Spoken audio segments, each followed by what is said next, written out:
बिहार के दरभंगा में एक गांव में एक साथ 70 ब्राह्मणों पर एफआईआर दर्ज किया जाता है और ये एफआईआर एससी एसटी केस को लेकर किया जाता है।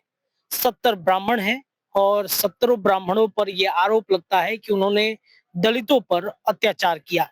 किसी मुद्दे को लेकर के विवाद इतना ज्यादा बढ़ गया कि जिस तरीके से 70 ब्राह्मणों पर एफआईआर हुआ, पूरे बिहार भर के लिए चर्चा का केंद्र बन गया है।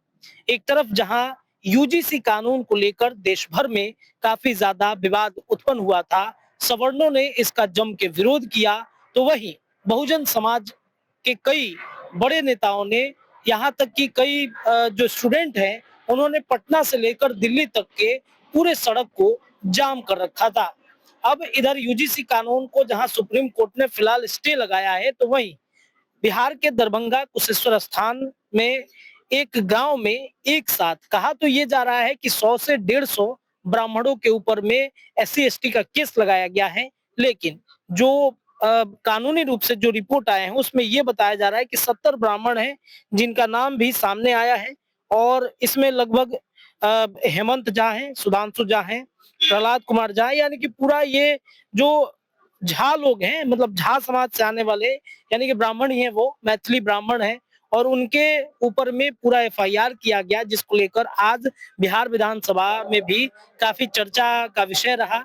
इस पर नीरज बबलू जो भारतीय जनता पार्टी के विधायक हैं, उन्होंने तो इस मुद्दे पर बोलना ही बंद कर दिया। मैंने कई बार उनसे प्रश्न किया कि कुशेश्वर स्थान में इस तरीके की घटना घटी है, तो उन्होंने इशारा किया कि नहीं बोलूंगा।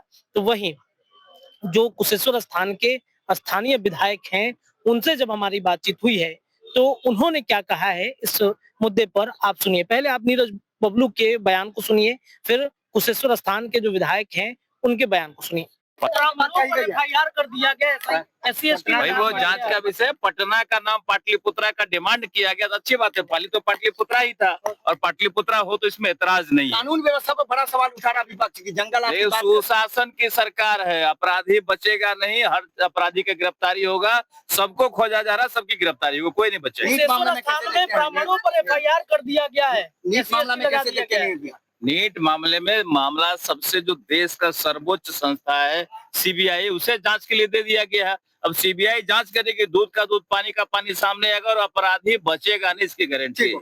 150 ब्राह्मणों पे एससी एसटी लगा दिया गया जी। वहाँ पे बहुत पुराना विवाद था, ये 10 साल पुराना विवाद था जो अभी आके वापस क्षेत्र में हुआ है और हिंसा हुई है, हम उसका खंडन करते हैं और अभी अब प्रशासन पूरा देख रही है, पुलिस भी देख रही है, देखते हैं उनके हिसाब से चलेगा काम। कहा जा रहा है कि वैसे लोग जो उस गांव में रहते भी नहीं है, दिल्ली बॉम्बे में रहते हैं, उन लोगों पर भी धाराएं लगा दी है। वो उसका हम पता कर रहे हैं क्या हो रहा है, कैसे हो रहा है।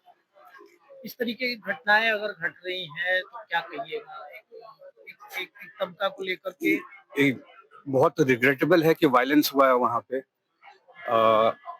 बहुत शांतिपूर्वक जगह है कुशेश्वर स्थान। कभी आपने कभी पहले नहीं सुना होगा यहाँ पे ऐसी हिंसा हुई है और हम इसका खंडन करते हैं कि ये हिंसा हुई है और हम सब लोग एडमिनिस्ट्रेशन के साथ लोग बैठ के देख रहे हैं कि कैसे अभी पूरी तरीके से शांतिपूर्वक है, वहाँ पे कोई दिक्कत अभी नहीं है। तो आपने सुना, स्पष्ट तौर पे विधायक जी ने कहा है कि ये मामला हमारे संज्ञान में आया है और इस पर मैं थाने से बातचीत कर रहा हूँ, प्रशासनिक लोगों से बातचीत हो रही है।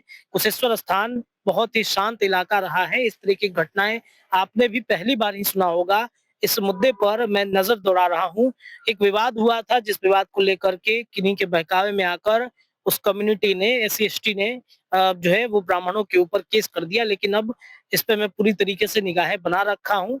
अब मामला शांत है, जो भी अपडेट होगा वो आप सभी दर्शकों को दिया जाएगा। तो फिलहाल न्यूज़ के लिए पटना से मैं रत्नेश रिपोर्ट दे रहा था। इस रिपोर्ट पर आपकी क्या प्रतिक्रिया है, अपनी प्रतिक्रिया दीजिए। बहुत बहुत धन्यवाद।